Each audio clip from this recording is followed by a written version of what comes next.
श्रीमद् भगवद गीता अध्याय 2।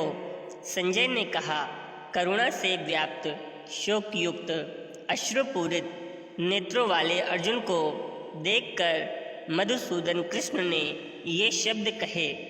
श्री भगवान ने कहा, हे अर्जुन, तुम्हारे मन में यह कल्मश आया कैसे? यह उस मनुष्य के लिए तनिक भी अनुकूल नहीं है जो जीवन के मूल्य को जानता हो। इससे उच्च लोक की नहीं अपितु अपयश की प्राप्ति होती है। हे प्रथापुत्र, इस हीन नपुंसकता को प्राप्त मत हो, यह तुम्हें शोभा नहीं देती। हे शत्रुओं के दमन करता, हृदय की क्षुद्र दुर्बलता को त्याग कर युद्ध के लिए खड़े हो जाओ। अर्जुन ने कहा, हे शत्रुहंता, हे मधुसूदन, मैं युद्ध भूमि में किस तरह भीष्म तथा द्रोण जैसे पूजनीय व्यक्तियों पर उलटकर बाण चलाऊंगा? ऐसे महापुरुषों को जो मेरे गुरु हैं, उन्हें मारकर जीने की अपेक्षा इस संसार में भीख मांगकर खाना अच्छा है। भले ही वह सांसारिक लाभ के इच्छुक हों, किंतु हैं तो गुरुजन ही। यदि उनका वध होता है तो हमारे द्वारा भोग्य प्रत्येक वस्तु उनके रक्त से सनी होगी। हम यह भी नहीं जानते कि हमारे लिए क्या श्रेष्ठ है, उनको जीतना या उनके द्वारा जीते जाना। यदि हम धृतराष्ट्र के पुत्रों का वध कर देते हैं तो हमें जीवित रहने की आवश्यकता नहीं है। फिर भी वह युद्ध भूमि में हमारे समक्ष खड़े हैं। अब मैं अपनी कृपण दुर्बलता के कारण अपना कर्तव्य भूल गया हूँ और सारा धैर्य खो चुका हूँ। ऐसी अवस्था में मैं आपसे पूछ रहा हूँ कि जो मेरे लिए श्रेयस्कर हो उसे निश्चित रूप से बताएं।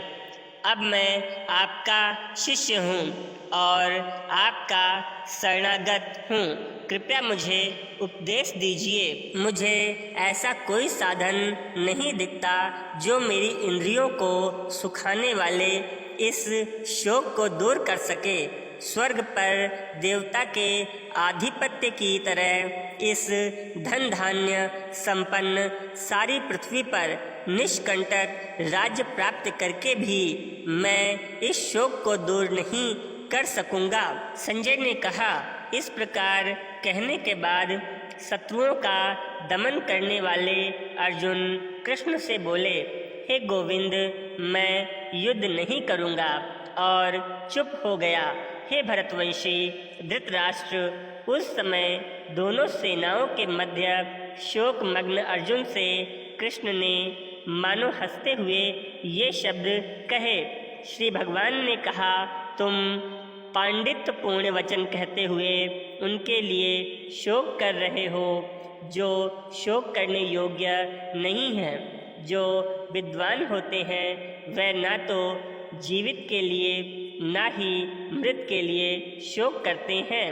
ऐसा कभी नहीं हुआ कि मैं ना रहा हूँ या तुम ना रहे हो, अथवा ये समस्त राजा ना रहे हों, और न ऐसा है कि भविष्य में हम लोग नहीं रहेंगे। जिस प्रकार शरीरधारी आत्मा इस वर्तमान शरीर में बाल्यावस्था से तरुणावस्था में और फिर वृद्धावस्था में निरंतर अग्रसर होता रहता है, उसी प्रकार मृत्यु होने पर आत्मा दूसरे शरीर में चली जाती है। धीर व्यक्ति ऐसे परिवर्तन से मोह को प्राप्त नहीं होते।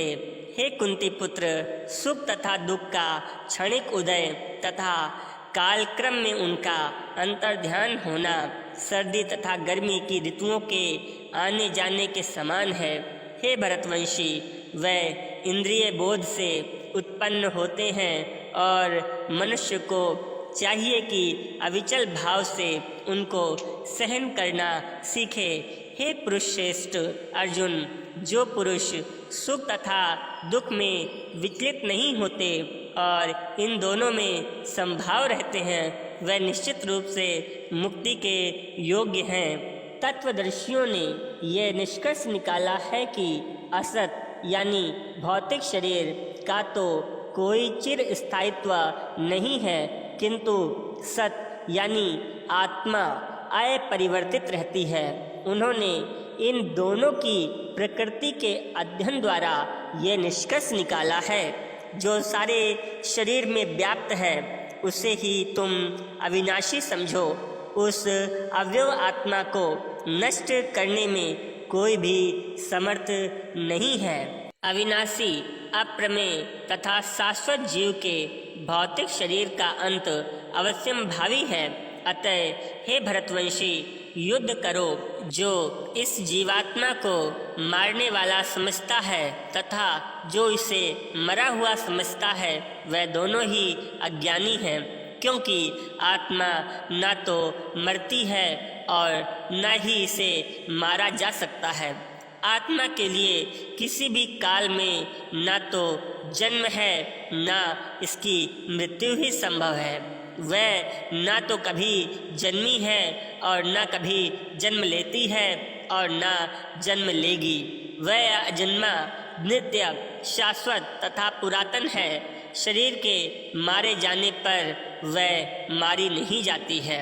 हे पार्थ, जो व्यक्ति ये जानता है कि आत्मा अविनाशी, अजन्मा, शाश्वत तथा अव्यव है, वह भला किसी को कैसे मार सकता है या उसे मरवा सकता है।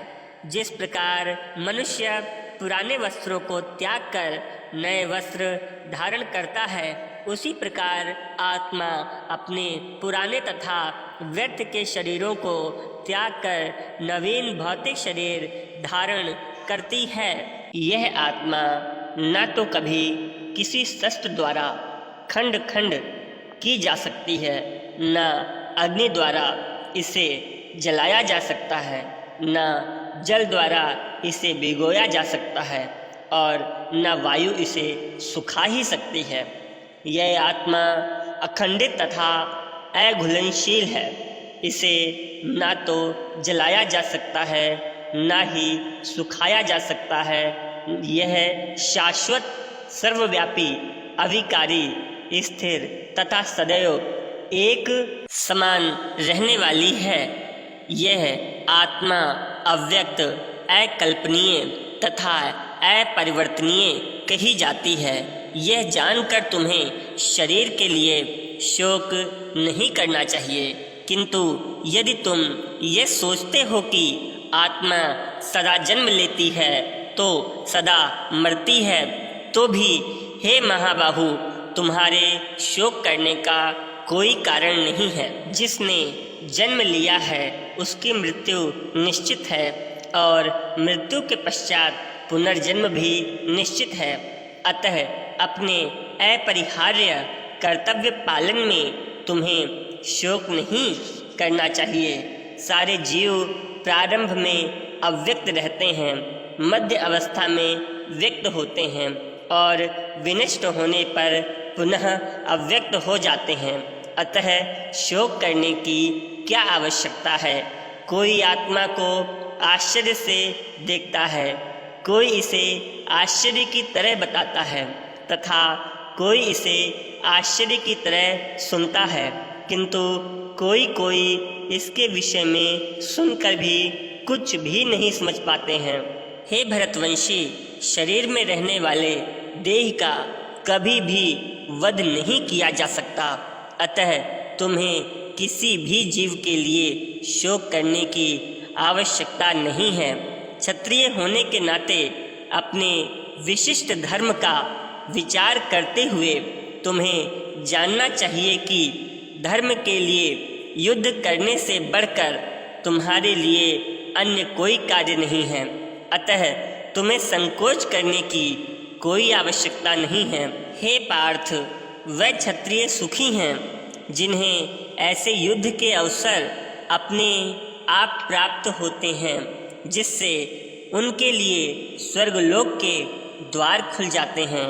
किंतु यदि तुम युद्ध करने के स्वधर्म को संपन्न नहीं करते तो तुम्हें निश्चित रूप से अपने कर्तव्य की उपेक्षा करने का पाप लगेगा और तुम योद्धा के रूप में भी अपना यश खो दोगे। लोग सदैव तुम्हारे अपयश का वर्णन करेंगे और सम्मानित व्यक्ति के लिए अपयश तो मृत्यु से भी बढ़कर है। जिन जिन महान योद्धाओं ने तुम्हारे नाम तथा यश को सम्मान दिया है वे सोचेंगे कि तुमने डर के मारे युद्ध भूमि छोड़ दी है और इस तरह वे तुम्हें तुच्छ मानेंगे। तुम्हारे शत्रु अनेक प्रकार के कटु शब्दों से तुम्हारा वर्णन करेंगे और तुम्हारे सामर्थ्य का उपहास करेंगे। तुम्हारे लिए इससे दुखदाई और क्या हो सकता है। हे कुंती पुत्र, तुम यदि युद्ध में मारे जाओगे तो स्वर्ग प्राप्त करोगे, या यदि तुम जीत जाओगे तो पृथ्वी के साम्राज्य का भोग करोगे। अतः दृढ़ संकल्प करके खड़े हो जाओ और युद्ध करो। तुम सुख या दुख, हानि या लाभ, विजय या पराजय का विचार किए बिना युद्ध के लिए युद्ध करो। ऐसा करने पर तुम्हें कोई पाप नहीं लगेगा। यहाँ मैंने वैश्लेषिक अध्ययन सांख्य द्वारा इस ज्ञान का वर्णन किया है। अब निष्काम भाव से कर्म करना बता रहा हूँ, उसे सुनो। हे प्रथापुत्र, तुम यदि ऐसे ज्ञान से कर्म करोगे तो तुम कर्मों के बंधन से अपने को मुक्त कर सकते हो। जो इस मार्ग पर चलते हैं वे प्रयोजन में दृढ़ रहते हैं और उनका लक्ष्य भी एक होता है। हे कुरुनंदन, जो दृढ़ प्रतिज्ञ नहीं है उनकी बुद्धि अनेक शाखाओं में विभक्त रहती है।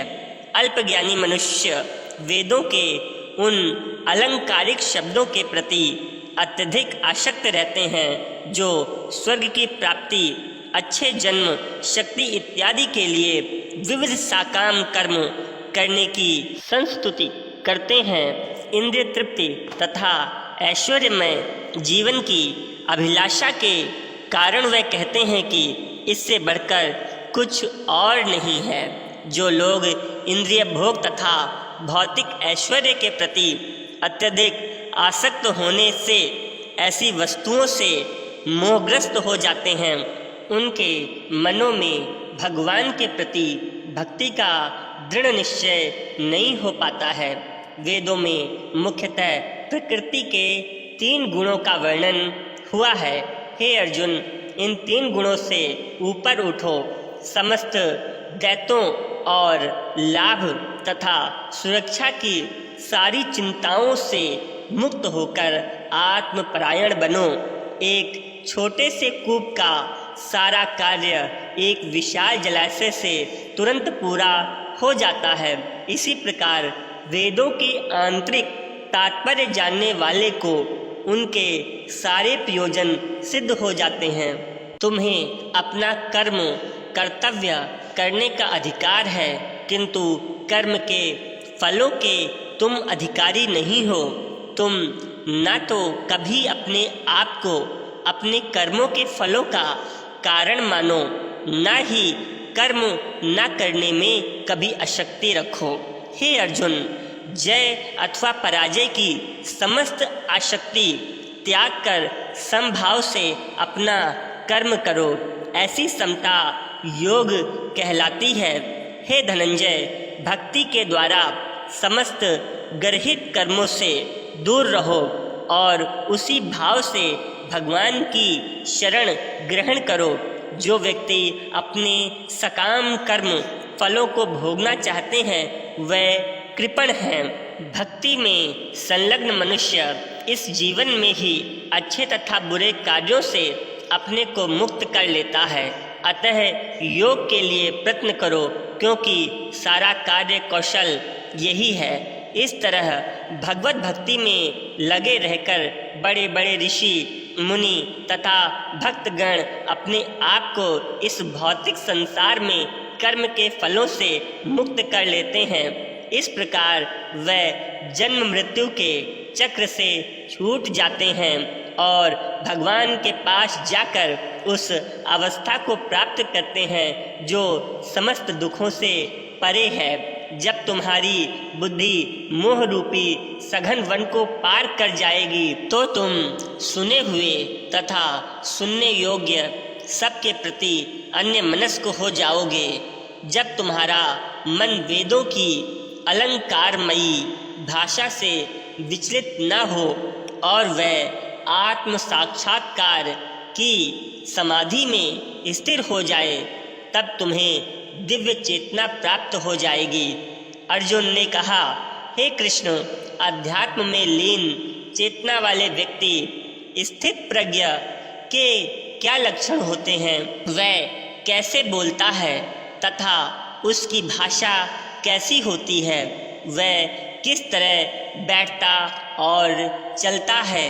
श्री भगवान ने कहा, हे पार्थ, जब मनुष्य मनोधर्म से उत्पन्न होने वाले इंद्रिय तृप्ति की समस्त कामनाओं का परित्याग कर देता है और जब इस तरह से विशुद्ध हुआ उसका मन आत्मा में संतोष प्राप्त करता है, तो वह विशुद्ध दिव्य चेतना को प्राप्त यानी स्थिर प्रज्ञ कहा जाता है, जो त्रैतापों के होने पर भी मन में विचलित नहीं होता अथवा सुख में प्रसन्न नहीं होता और जो आसक्ति, भय तथा क्रोध से मुक्त है, वह स्थिर मन वाला मुनि कहलाता है।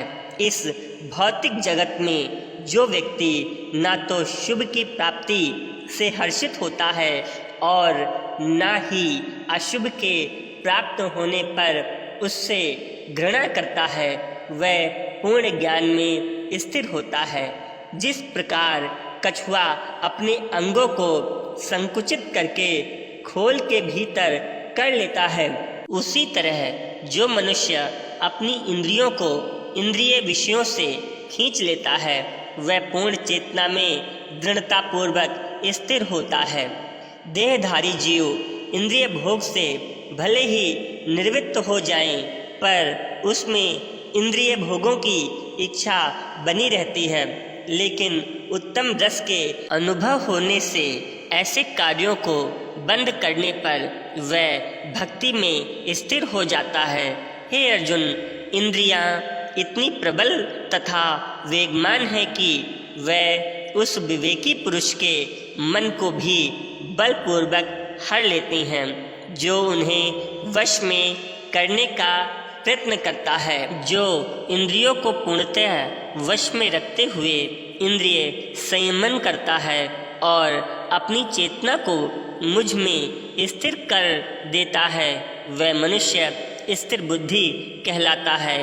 इंद्रिय विषयों का चिंतन करते हुए मनुष्य की उसमें आसक्ति उत्पन्न हो जाती है और ऐसी आसक्ति से काम उत्पन्न होता है और फिर काम से क्रोध प्रकट होता है।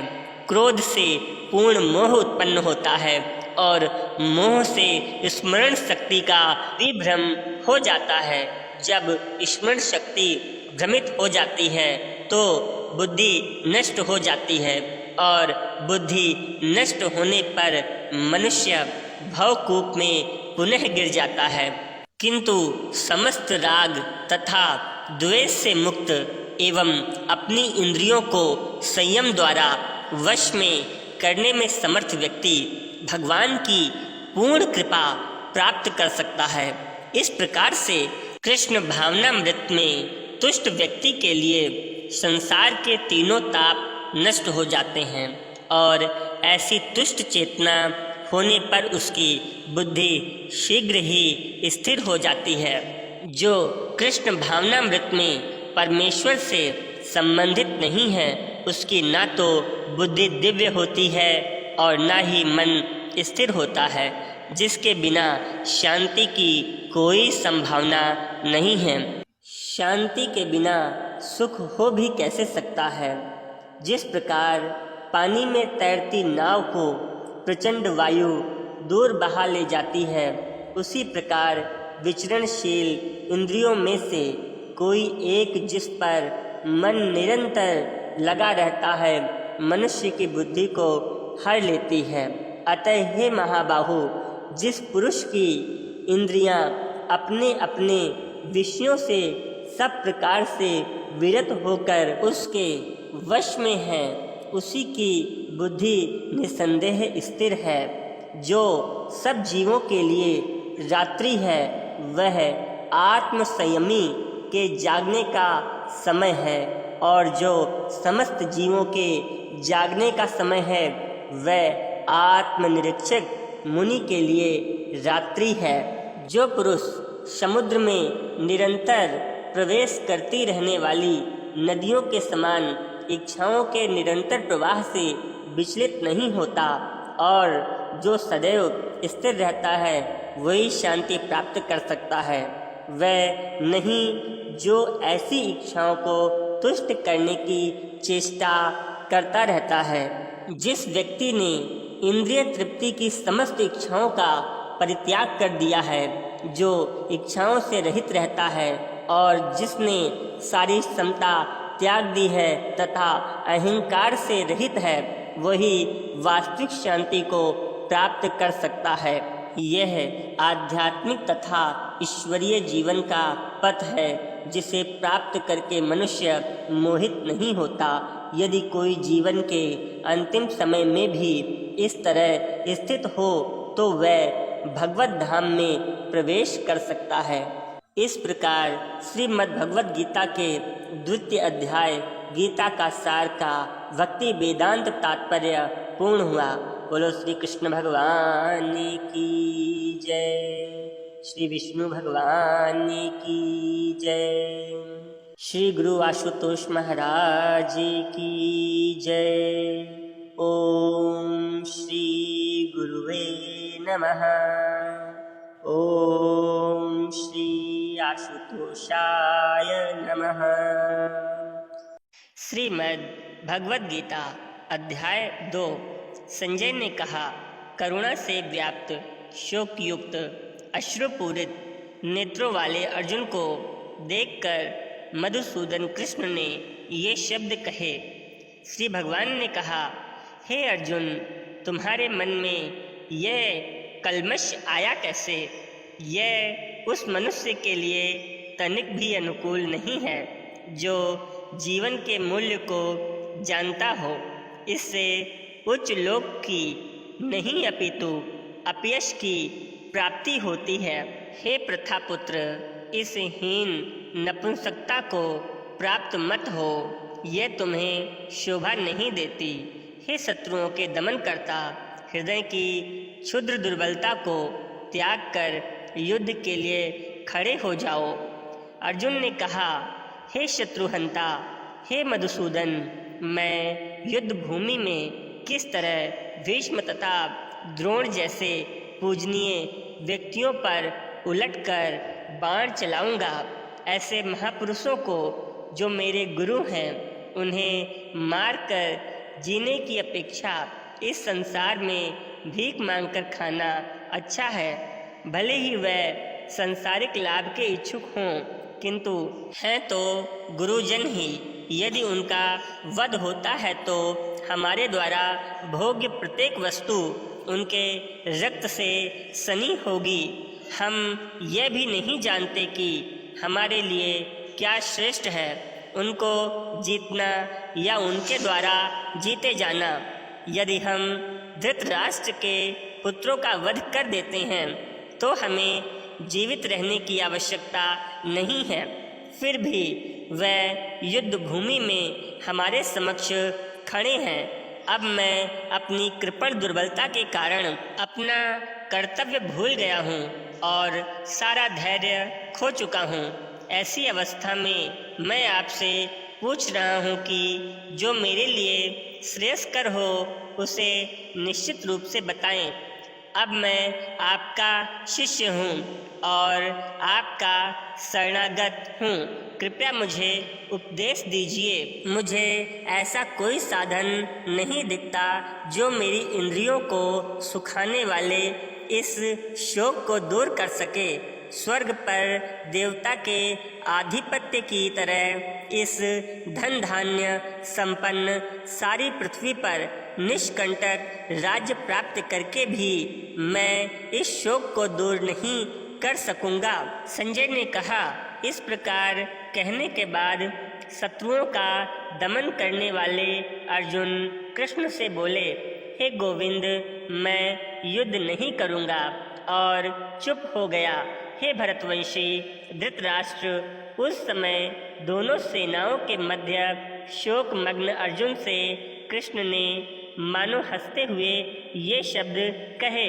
श्री भगवान ने कहा, तुम पांडित्यपूर्ण वचन कहते हुए उनके लिए शोक कर रहे हो जो शोक करने योग्य नहीं है। जो विद्वान होते हैं वह ना तो जीवित के लिए ना ही मृत के लिए शोक करते हैं। ऐसा कभी नहीं हुआ कि मैं ना रहा हूँ या तुम ना रहे हो, अथवा ये समस्त राजा ना रहे हों, और न ऐसा है कि भविष्य में हम लोग नहीं रहेंगे। जिस प्रकार शरीरधारी आत्मा इस वर्तमान शरीर में बाल्यावस्था से तरुणावस्था में और फिर वृद्धावस्था में निरंतर अग्रसर होता रहता है, उसी प्रकार मृत्यु होने पर आत्मा दूसरे शरीर में चली जाती है। धीर व्यक्ति ऐसे परिवर्तन से मोह को प्राप्त नहीं होते। हे कुंती पुत्र, सुख तथा दुख का क्षणिक उदय तथा कालक्रम में उनका अंतर्ध्यान होना सर्दी तथा गर्मी की ऋतुओं के आने जाने के समान है। हे भरतवंशी, वह इंद्रिय बोध से उत्पन्न होते हैं और मनुष्य को चाहिए कि अविचल भाव से उनको सहन करना सीखे।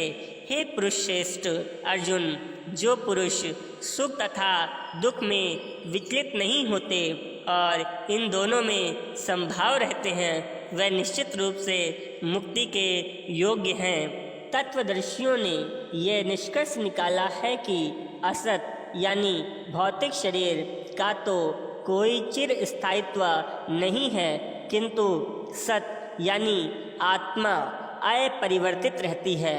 उन्होंने इन दोनों की प्रकृति के अध्ययन द्वारा ये निष्कर्ष निकाला है, जो सारे शरीर में व्याप्त है उसे ही तुम अविनाशी समझो। उस अव्यव आत्मा को नष्ट करने में कोई भी समर्थ नहीं है। अविनाशी, अप्रमेय तथा शाश्वत जीव के भौतिक शरीर का अंत अवश्यम भावी है। अतः हे भरतवंशी, युद्ध करो।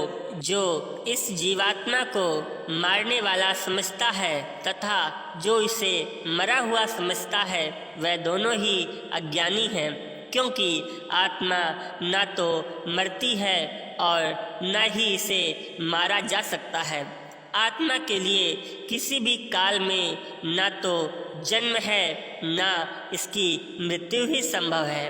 वह ना तो कभी जन्मी है और ना कभी जन्म लेती है और ना जन्म लेगी। वह अजन्मा, नित्य, शाश्वत तथा पुरातन है। शरीर के मारे जाने पर वह मारी नहीं जाती है। हे पार्थ, जो व्यक्ति ये जानता है कि आत्मा अविनाशी, अजन्मा, शाश्वत तथा अव्यव है, वह भला किसी को कैसे मार सकता है या उसे मरवा सकता है।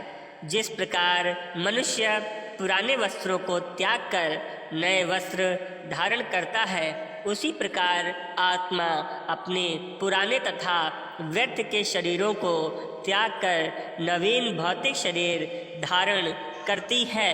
यह आत्मा न तो कभी किसी शस्त्र द्वारा खंड खंड की जा सकती है, न अग्नि द्वारा इसे जलाया जा सकता है, न जल द्वारा इसे भिगोया जा सकता है और न वायु इसे सुखा ही सकती है। यह आत्मा अखंडित तथा अघुलनशील है। इसे ना तो जलाया जा सकता है, ना ही सुखाया जा सकता है। यह शाश्वत, सर्वव्यापी, अविकारी, स्थिर तथा सदैव एक समान रहने वाली है। यह आत्मा अव्यक्त, अकल्पनीय तथा अपरिवर्तनीय कही जाती है। यह जानकर तुम्हें शरीर के लिए शोक नहीं करना चाहिए, किंतु यदि तुम ये सोचते हो कि आत्मा सदा जन्म लेती है तो सदा मरती है, तो भी हे महाबाहु, तुम्हारे शोक करने का कोई कारण नहीं है। जिसने जन्म लिया है उसकी मृत्यु निश्चित है और मृत्यु के पश्चात पुनर्जन्म भी निश्चित है। अतः अपने अपरिहार्य कर्तव्य पालन में तुम्हें शोक नहीं करना चाहिए। सारे जीव प्रारंभ में अव्यक्त रहते हैं, मध्य अवस्था में व्यक्त होते हैं और विनष्ट होने पर पुनः अव्यक्त हो जाते हैं। अतः शोक करने की क्या आवश्यकता है? कोई आत्मा को आश्चर्य से देखता है, कोई इसे आश्चर्य की तरह बताता है तथा कोई इसे आश्चर्य की तरह सुनता है, किंतु कोई इसके विषय में सुनकर भी कुछ भी नहीं समझ पाते हैं। हे भरतवंशी, शरीर में रहने वाले देह का कभी भी वध नहीं किया जा सकता। अतः तुम्हें किसी भी जीव के लिए शोक करने की आवश्यकता नहीं है। क्षत्रिय होने के नाते अपने विशिष्ट धर्म का विचार करते हुए तुम्हें जानना चाहिए कि धर्म के लिए युद्ध करने से बढ़कर तुम्हारे लिए अन्य कोई कार्य नहीं है। अतः तुम्हें संकोच करने की कोई आवश्यकता नहीं है। हे पार्थ, वह क्षत्रिय सुखी हैं जिन्हें ऐसे युद्ध के अवसर अपने आप प्राप्त होते हैं, जिससे उनके लिए स्वर्गलोक के द्वार खुल जाते हैं। किंतु यदि तुम युद्ध करने के स्वधर्म को संपन्न नहीं करते तो तुम्हें निश्चित रूप से अपने कर्तव्य की उपेक्षा करने का पाप लगेगा और तुम योद्धा के रूप में भी अपना यश खो दोगे। लोग सदैव तुम्हारे अपयश का वर्णन करेंगे और सम्मानित व्यक्ति के लिए अपयश तो मृत्यु से भी बढ़कर है। जिन जिन महान योद्धाओं ने तुम्हारे नाम तथा यश को सम्मान दिया है, वे सोचेंगे कि तुमने डर के मारे युद्ध भूमि छोड़ दी है और इस तरह वे तुम्हें तुच्छ मानेंगे। तुम्हारे शत्रु अनेक प्रकार के कटु शब्दों से तुम्हारा वर्णन करेंगे और तुम्हारे सामर्थ्य का उपहास करेंगे। तुम्हारे लिए इससे दुखदाई और क्या हो सकता है? हे कुंती पुत्र, तुम यदि युद्ध में मारे जाओगे तो स्वर्ग प्राप्त करोगे, या यदि तुम जीत जाओगे तो पृथ्वी के साम्राज्य का भोग करोगे। अतः दृढ़ संकल्प करके खड़े हो जाओ और युद्ध करो। तुम सुख या दुख, हानि या लाभ, विजय या पराजय का विचार किए बिना युद्ध के लिए युद्ध करो। ऐसा करने पर तुम्हें कोई पाप नहीं लगेगा। यहाँ मैंने वैश्लेषिक अध्ययन सांख्य द्वारा इस ज्ञान का वर्णन किया है। अब निष्काम भाव से कर्म करना बता रहा हूँ, उसे सुनो। हे प्रथापुत्र, तुम यदि ऐसे ज्ञान से कर्म करोगे तो तुम कर्मों के बंधन से अपने को मुक्त कर सकते हो। जो इस मार्ग पर चलते हैं वे प्रयोजन में दृढ़ रहते हैं और उनका लक्ष्य भी एक होता है। हे कुरुनंदन, जो दृढ़ प्रतिज्ञ नहीं है उनकी बुद्धि अनेक शाखाओं में विभक्त रहती है। अल्पज्ञानी मनुष्य वेदों के उन अलंकारिक शब्दों के प्रति अत्यधिक आसक्त रहते हैं जो स्वर्ग की प्राप्ति, अच्छे जन्म, शक्ति इत्यादि के लिए विविध साकाम कर्म करने की संस्तुति करते हैं। इंद्रिय तृप्ति तथा ऐश्वर्यमय जीवन की अभिलाषा के कारण वे कहते हैं कि इससे बढ़कर कुछ और नहीं है। जो लोग इंद्रिय भोग तथा भौतिक ऐश्वर्य के प्रति अत्यधिक आसक्त होने से ऐसी वस्तुओं से मोहग्रस्त हो जाते हैं, उनके मनों में भगवान के प्रति भक्ति का दृढ़ निश्चय नहीं हो पाता है। वेदों में मुख्यतः प्रकृति के 3 गुणों का वर्णन हुआ है। हे अर्जुन, इन 3 गुणों से ऊपर उठो, समस्त दैत्यों और लाभ तथा सुरक्षा की सारी चिंताओं से मुक्त होकर आत्मपरायण बनो। एक छोटे से कूप का सारा कार्य एक विशाल जलाशय से तुरंत पूरा हो जाता है। इसी प्रकार वेदों के आंतरिक तात्पर्य जानने वाले को उनके सारे प्रयोजन सिद्ध हो जाते हैं। तुम्हें अपना कर्म कर्तव्य करने का अधिकार है, किंतु कर्म के फलों के तुम अधिकारी नहीं हो। तुम न तो कभी अपने आप को अपने कर्मों के फलों का कारण मानो, न ही कर्म न करने में कभी आसक्ति रखो। हे अर्जुन, जय अथवा पराजय की समस्त आसक्ति त्याग कर समभाव से अपना कर्म करो। ऐसी समता योग कहलाती है। हे धनंजय, भक्ति के द्वारा समस्त गर्हित कर्मों से दूर रहो और उसी भाव से भगवान की शरण ग्रहण करो।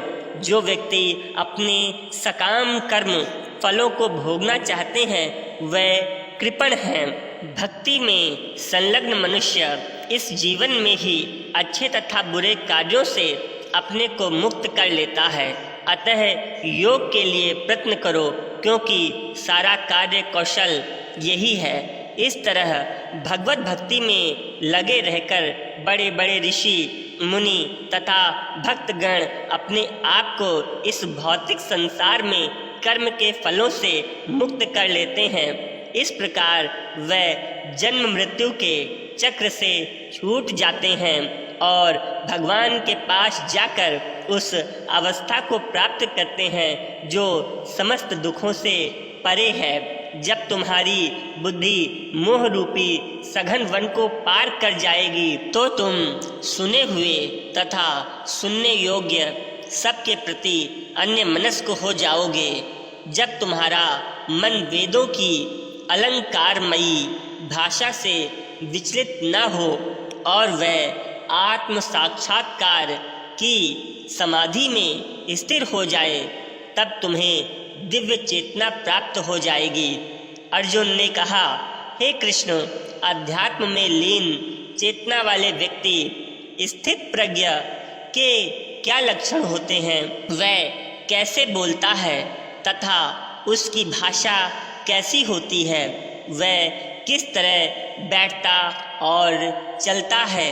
श्री भगवान ने कहा, हे पार्थ, जब मनुष्य मनोधर्म से उत्पन्न होने वाले इंद्रिय तृप्ति की समस्त कामनाओं का परित्याग कर देता है और जब इस तरह से विशुद्ध हुआ उसका मन आत्मा में संतोष प्राप्त करता है, तो वह विशुद्ध दिव्य चेतना को प्राप्त यानी स्थिर प्रज्ञ कहा जाता है, जो त्रैतापों के होने पर भी मन में विचलित नहीं होता अथवा सुख में प्रसन्न नहीं होता और जो आसक्ति, भय तथा क्रोध से मुक्त है, वह स्थिर मन वाला मुनि कहलाता है। इस भौतिक जगत में जो व्यक्ति ना तो शुभ की प्राप्ति से हर्षित होता है और ना ही अशुभ के प्राप्त होने पर उससे घृणा करता है, वह पूर्ण ज्ञान में स्थिर होता है। जिस प्रकार कछुआ अपने अंगों को संकुचित करके खोल के भीतर कर लेता है, उसी तरह जो मनुष्य अपनी इंद्रियों को इंद्रिय विषयों से खींच लेता है, वह पूर्ण चेतना में दृढ़तापूर्वक स्थिर होता है। देहधारी जीव इंद्रिय भोग से भले ही निवृत्त हो जाएं, पर उसमें इंद्रिय भोगों की इच्छा बनी रहती है। लेकिन उत्तम रस के अनुभव होने से ऐसे कार्यों को बंद करने पर वह भक्ति में स्थिर हो जाता है। हे अर्जुन, इंद्रियां, इतनी प्रबल तथा वेगमान है कि वह उस विवेकी पुरुष के मन को भी बलपूर्वक हर लेती हैं, जो उन्हें वश में करने का प्रयत्न करता है। जो इंद्रियों को पूर्णतः वश में रखते हुए इंद्रिय संयमन करता है और अपनी चेतना को मुझ में स्थिर कर देता है, वह मनुष्य स्थिर बुद्धि कहलाता है। इंद्रिय विषयों का चिंतन करते हुए मनुष्य की उसमें अशक्ति उत्पन्न हो जाती है और ऐसी अशक्ति से काम उत्पन्न होता है और फिर काम से क्रोध प्रकट होता है। क्रोध से पूर्ण मोह उत्पन्न होता है और मोह से स्मरण शक्ति का विभ्रम हो जाता है। जब स्मरण शक्ति भ्रमित हो जाती है तो बुद्धि नष्ट हो जाती है और बुद्धि नष्ट होने पर मनुष्य भवकूप में पुनः गिर जाता है। किंतु समस्त राग तथा द्वेष से मुक्त एवं अपनी इंद्रियों को संयम द्वारा वश में करने में समर्थ व्यक्ति भगवान की पूर्ण कृपा प्राप्त कर सकता है। इस प्रकार से कृष्ण भावनामृत में तुष्ट व्यक्ति के लिए संसार के तीनों ताप नष्ट हो जाते हैं और ऐसी तुष्ट चेतना होने पर उसकी बुद्धि शीघ्र ही स्थिर हो जाती है। जो कृष्ण भावनामृत में परमेश्वर से संबंधित नहीं है, उसकी ना तो बुद्धि दिव्य होती है और ना ही मन स्थिर होता है, जिसके बिना शांति की कोई संभावना नहीं है।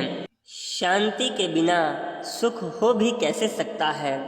जिस प्रकार पानी में तैरती नाव को प्रचंड वायु दूर बहा ले जाती है, उसी प्रकार विचरणशील इंद्रियों में से कोई एक जिस पर मन निरंतर लगा रहता है, मनुष्य की बुद्धि को हर लेती है। अतः हे महाबाहु, जिस पुरुष की इंद्रियां अपने अपने विषयों से सब प्रकार से विरत होकर उसके वश में है, उसी की बुद्धि निसंदेह स्थिर है। जो सब जीवों के लिए रात्रि है, वह आत्म संयमी के जागने का समय है और जो समस्त जीवों के जागने का समय है, वह आत्मनिरीक्षक मुनि के लिए रात्रि है। जो पुरुष समुद्र में निरंतर प्रवेश करती रहने वाली नदियों के समान इच्छाओं के निरंतर प्रवाह से विचलित नहीं होता और जो सदैव स्थिर रहता है, वही शांति प्राप्त कर सकता है। वह नहीं जो ऐसी इच्छाओं को तुष्ट करने की चेष्टा करता रहता है। जिस व्यक्ति ने इंद्रिय तृप्ति की समस्त इच्छाओं का परित्याग कर दिया है, जो इच्छाओं से रहित रहता है और जिसने सारी समता त्याग दी है तथा अहंकार से रहित है, वही वास्तविक शांति को प्राप्त कर सकता है। यह आध्यात्मिक तथा ईश्वरीय जीवन का पथ है, जिसे प्राप्त करके मनुष्य मोहित नहीं होता। यदि कोई जीवन के अंतिम समय में भी इस तरह स्थित हो तो वह भगवत धाम में प्रवेश कर सकता है। इस प्रकार श्रीमद् भगवद गीता के द्वितीय अध्याय गीता का सार का भक्ति वेदांत तात्पर्य पूर्ण हुआ। बोलो श्री कृष्ण भगवान की जय, श्री विष्णु भगवान की जय, श्री गुरु आशुतोष महाराज की जय। ओम श्री गुरुवे नमः। ओम श्री आशुतोषाय नमः। श्रीमद् भगवद गीता अध्याय 2।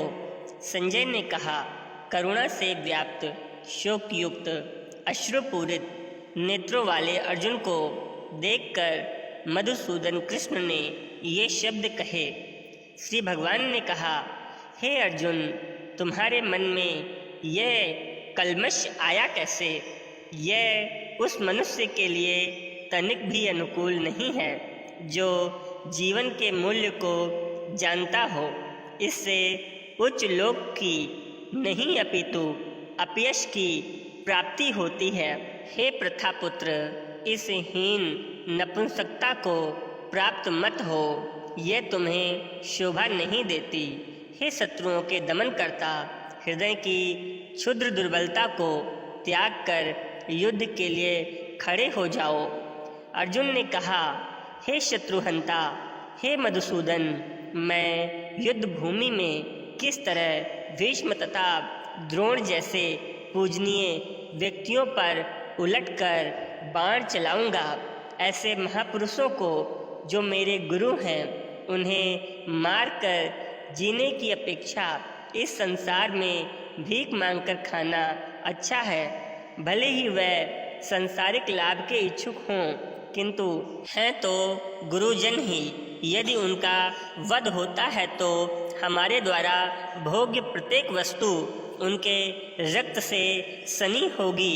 हम यह भी नहीं जानते कि हमारे लिए क्या श्रेष्ठ है, उनको जीतना या उनके द्वारा जीते जाना। यदि हम धृतराष्ट्र के पुत्रों का वध कर देते हैं तो हमें जीवित रहने की आवश्यकता नहीं है।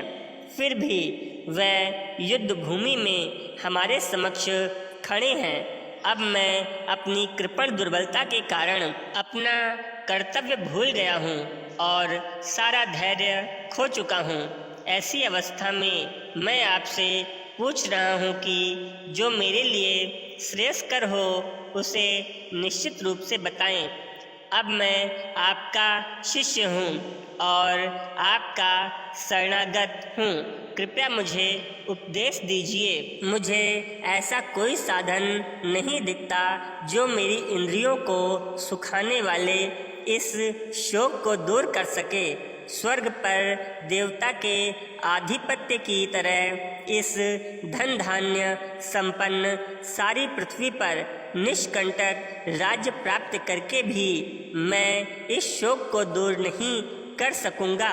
संजय ने कहा, इस प्रकार कहने के बाद शत्रुओं का दमन करने वाले अर्जुन कृष्ण से बोले, हे गोविंद, मैं युद्ध नहीं करूंगा, और चुप हो गया। हे भरतवंशी धृतराष्ट्र, उस समय दोनों सेनाओं के मध्य शोकमग्न अर्जुन से कृष्ण ने मानो हंसते हुए ये शब्द कहे। श्री भगवान ने कहा, तुम पांडित्यपूर्ण वचन कहते हुए उनके लिए शोक कर रहे हो जो शोक करने योग्य नहीं है। जो विद्वान होते हैं वह ना तो जीवित के लिए ना ही मृत के लिए शोक करते हैं। ऐसा कभी नहीं हुआ कि मैं ना रहा हूँ या तुम ना रहे हो, अथवा ये समस्त राजा ना रहे हों, और न ऐसा है कि भविष्य में हम लोग नहीं रहेंगे। जिस प्रकार शरीरधारी आत्मा इस वर्तमान शरीर में बाल्यावस्था से तरुणावस्था में और फिर वृद्धावस्था में निरंतर अग्रसर होता रहता है, उसी प्रकार मृत्यु होने पर आत्मा दूसरे शरीर में चली जाती है। धीर व्यक्ति ऐसे परिवर्तन से मोह को प्राप्त नहीं होते। हे कुंती पुत्र, सुख तथा दुख का क्षणिक उदय तथा कालक्रम में उनका अंतर्ध्यान होना सर्दी तथा गर्मी की ऋतुओं के आने जाने के समान है। हे भरतवंशी, वह इंद्रिय बोध से उत्पन्न होते हैं और मनुष्य को चाहिए कि अविचल भाव से उनको सहन करना सीखे। हे पुरुष श्रेष्ठ अर्जुन, जो पुरुष सुख तथा दुख में विचलित नहीं होते और इन दोनों में संभाव रहते हैं, वह निश्चित रूप से मुक्ति के योग्य हैं। तत्वदर्शियों ने यह निष्कर्ष निकाला है कि असत यानी भौतिक शरीर का तो कोई चिर स्थायित्व नहीं है, किंतु सत यानी आत्मा अपरिवर्तित रहती है।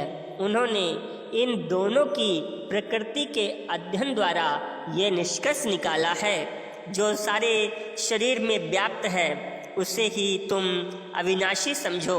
उस अव्यव आत्मा को नष्ट करने में कोई भी समर्थ नहीं है।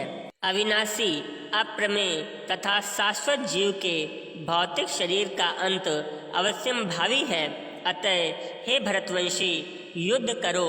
जो इस जीवात्मा को मारने वाला समझता है तथा जो इसे मरा हुआ समझता है, वह दोनों ही अज्ञानी हैं, क्योंकि आत्मा न तो मरती है और न ही इसे मारा जा सकता है। आत्मा के लिए किसी भी काल में न तो जन्म है न इसकी मृत्यु ही संभव है। वह न तो कभी जन्मी है और न कभी जन्म लेती है और न जन्म लेगी। वह अजन्मा, नित्य, शाश्वत तथा पुरातन है। शरीर के मारे जाने पर वह मारी नहीं जाती है। हे पार्थ, जो व्यक्ति ये जानता है कि आत्मा अविनाशी, अजन्मा, शाश्वत तथा अव्यव है, वह भला किसी को कैसे मार सकता है या उसे मरवा सकता है। जिस प्रकार मनुष्य पुराने वस्त्रों को त्याग कर नए वस्त्र धारण करता है, उसी प्रकार आत्मा अपने पुराने तथा व्यर्थ के शरीरों को त्याग कर नवीन भौतिक शरीर धारण करती है। यह आत्मा न तो कभी किसी शस्त्र द्वारा खंड खंड की जा सकती है, न अग्नि द्वारा इसे जलाया जा सकता है, न जल द्वारा इसे भिगोया जा सकता है और न वायु इसे सुखा ही सकती है। यह आत्मा अखंडित तथा अघुलनशील है। इसे न तो जलाया जा सकता है, न ही सुखाया जा सकता है। यह शाश्वत, सर्वव्यापी, अविकारी, स्थिर तथा सदैव एक समान रहने वाली है। यह आत्मा अव्यक्त, अकल्पनीय तथा अपरिवर्तनीय कही जाती है। यह जानकर तुम्हें शरीर के लिए शोक नहीं करना चाहिए, किंतु यदि तुम ये सोचते हो कि आत्मा सदा जन्म लेती है तो सदा मरती है, तो भी हे महाबाहु, तुम्हारे शोक करने का कोई कारण नहीं है। जिसने जन्म लिया है उसकी मृत्यु निश्चित है और मृत्यु के पश्चात पुनर्जन्म भी निश्चित है। अतः अपने अपरिहार्य कर्तव्य पालन में तुम्हें शोक नहीं करना चाहिए। सारे जीव प्रारंभ में अव्यक्त रहते हैं, मध्य अवस्था में व्यक्त होते हैं और विनष्ट होने पर पुनः अव्यक्त हो जाते हैं। अतः शोक करने की क्या आवश्यकता है। कोई आत्मा को आश्चर्य से देखता है, कोई इसे आश्चर्य की तरह बताता है तथा कोई इसे आश्चर्य की तरह सुनता है, किंतु कोई कोई इसके विषय में सुनकर भी कुछ भी नहीं समझ पाते हैं। हे भरतवंशी, शरीर में रहने वाले देह का कभी भी वध नहीं किया जा सकता। अतः तुम्हें किसी भी जीव के लिए शोक करने की आवश्यकता नहीं है। क्षत्रिय होने के नाते अपने विशिष्ट धर्म का विचार करते हुए तुम्हें जानना चाहिए कि धर्म के लिए युद्ध करने से बढ़कर तुम्हारे लिए अन्य कोई कार्य नहीं है। अतः तुम्हें संकोच करने की कोई आवश्यकता नहीं है। हे पार्थ, वह क्षत्रिय सुखी हैं जिन्हें ऐसे युद्ध के अवसर अपने आप प्राप्त होते हैं, जिससे उनके लिए स्वर्गलोक के द्वार खुल जाते हैं। किंतु यदि तुम युद्ध करने के स्वधर्म को संपन्न नहीं करते तो तुम्हें निश्चित रूप से अपने कर्तव्य की उपेक्षा करने का पाप लगेगा और तुम योद्धा के रूप में भी अपना यश खो दोगे। लोग सदैव तुम्हारे अपयश का वर्णन करेंगे और सम्मानित व्यक्ति के लिए अपयश तो मृत्यु से भी बढ़कर है। जिन जिन महान योद्धाओं ने तुम्हारे नाम तथा यश को सम्मान दिया है, वे सोचेंगे कि तुमने डर के मारे युद्ध भूमि छोड़ दी है और इस तरह वे तुम्हें तुच्छ मानेंगे। तुम्हारे शत्रु अनेक प्रकार के कटु शब्दों से तुम्हारा वर्णन करेंगे और तुम्हारी सामर्थ्य का उपहास करेंगे। तुम्हारे लिए इससे दुखदाई और क्या हो सकता है।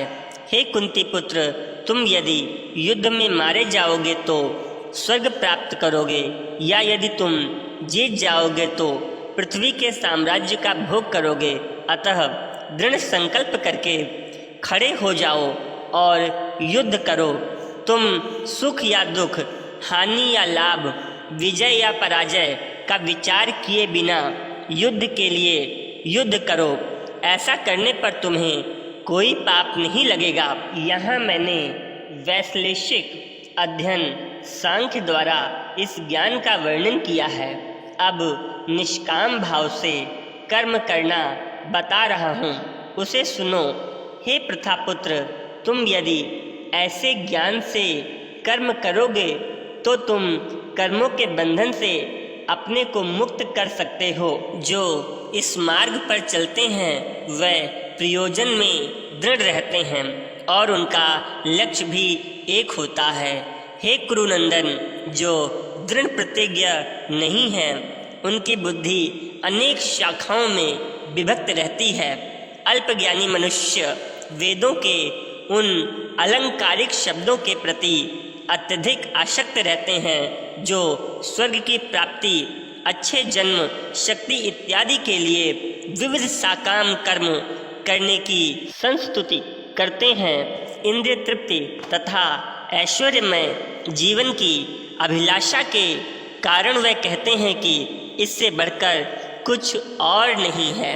जो लोग इंद्रिय भोग तथा भौतिक ऐश्वर्य के प्रति अत्यधिक आसक्त होने से ऐसी वस्तुओं से मोहग्रस्त हो जाते हैं, उनके मनों में भगवान के प्रति भक्ति का दृढ़ निश्चय नहीं हो पाता है। वेदों में मुख्यतः प्रकृति के 3 गुणों का वर्णन हुआ है। हे अर्जुन, इन 3 गुणों से ऊपर उठो। समस्त दैत्यों और लाभ तथा सुरक्षा की सारी चिंताओं से मुक्त होकर आत्मपरायण बनो। एक छोटे से कूप का सारा कार्य एक विशाल जलाशय से तुरंत पूरा हो जाता है। इसी प्रकार वेदों की आंतरिक तात्पर्य जानने वाले को उनके सारे प्रयोजन सिद्ध हो जाते हैं।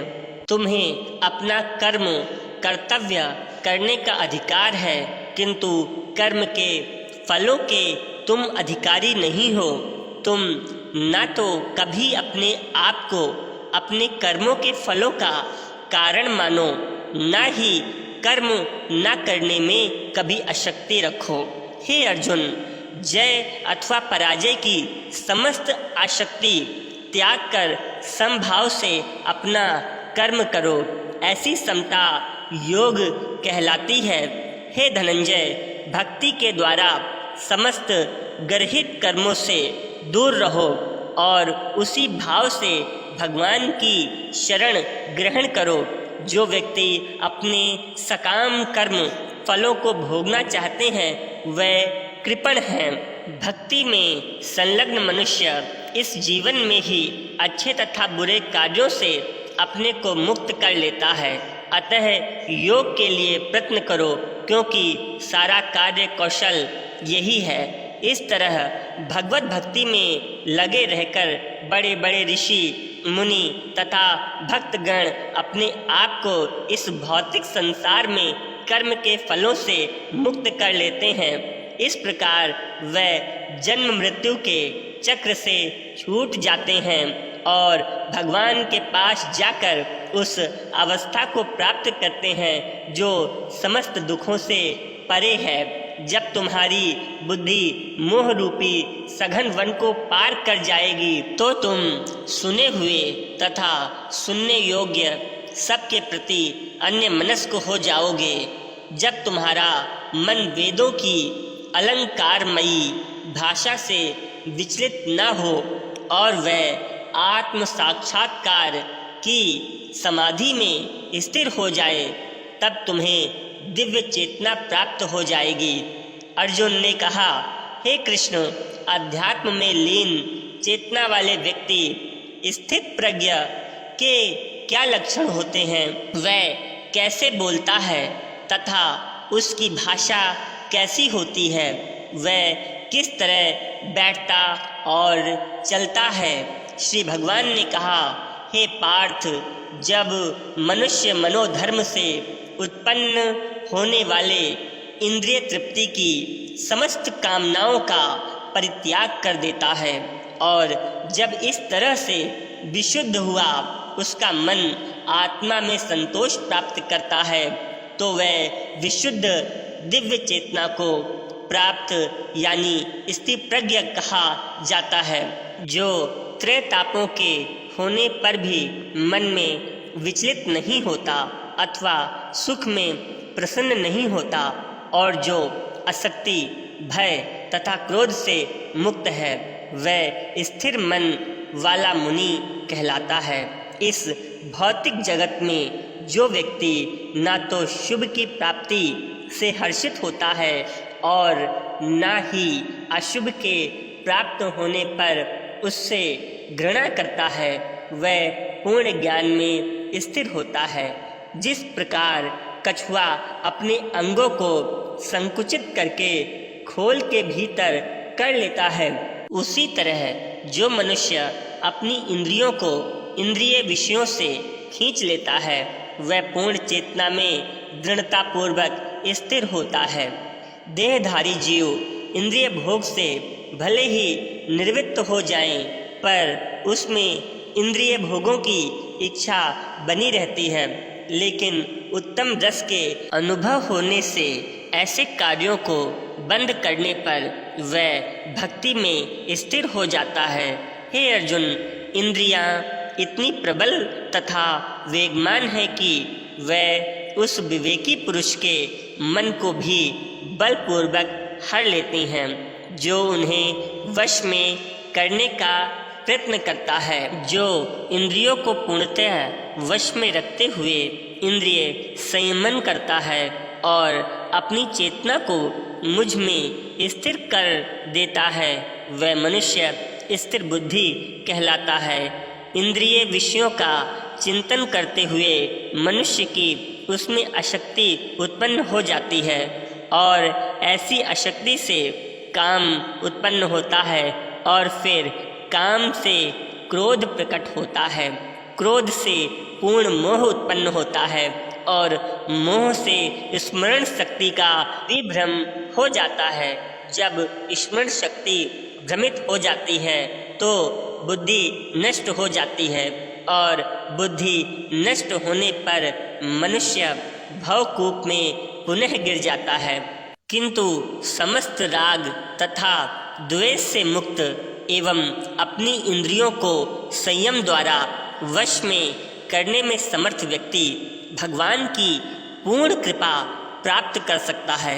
इस प्रकार से कृष्ण भावनामृत में तुष्ट व्यक्ति के लिए संसार के तीनों ताप नष्ट हो जाते हैं और ऐसी तुष्ट चेतना होने पर उसकी बुद्धि शीघ्र ही स्थिर हो जाती है। जो कृष्ण भावनामृत में परमेश्वर से संबंधित नहीं है, उसकी ना तो बुद्धि दिव्य होती है और ना ही मन स्थिर होता है, जिसके बिना शांति की कोई संभावना नहीं है। शांति के बिना सुख हो भी कैसे सकता है?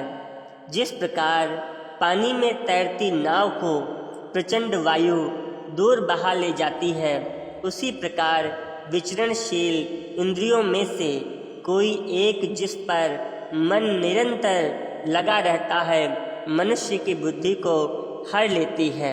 अतः हे महाबाहु, जिस पुरुष की इंद्रियां अपने अपने विषयों से सब प्रकार से विरत होकर उसके वश में है, उसी की बुद्धि निसंदेह स्थिर है। जो सब जीवों के लिए रात्रि है, वह आत्म संयमी के जागने का समय है और जो समस्त जीवों के जागने का समय है, वह आत्मनिरीक्षक मुनि के लिए रात्रि है। जो पुरुष समुद्र में निरंतर प्रवेश करती रहने वाली नदियों के समान इच्छाओं के निरंतर प्रवाह से विचलित नहीं होता और जो सदैव स्थिर रहता है, वही शांति प्राप्त कर सकता है। वह नहीं जो ऐसी इच्छाओं को तुष्ट करने की चेष्टा करता रहता है। जिस व्यक्ति ने इंद्रिय तृप्ति की समस्त इच्छाओं का परित्याग कर दिया है, जो इच्छाओं से रहित रहता है और जिसने सारी समता त्याग दी है तथा अहंकार से रहित है, वही वास्तविक शांति को प्राप्त कर सकता है। यह आध्यात्मिक तथा ईश्वरीय जीवन का पथ है, जिसे प्राप्त करके मनुष्य मोहित नहीं होता। यदि कोई जीवन के अंतिम समय में भी इस तरह स्थित हो तो वह भगवत धाम में प्रवेश कर सकता है। इस प्रकार श्रीमद् भगवद गीता के द्वितीय अध्याय गीता का सार का भक्ति वेदांत तात्पर्य पूर्ण हुआ। बोलो श्री कृष्ण भगवान की जय, श्री विष्णु भगवान की जय, श्री गुरु आशुतोष महाराज की जय। ओम श्री गुरुवे नमः। ओम श्री आशुतोषाय नमः।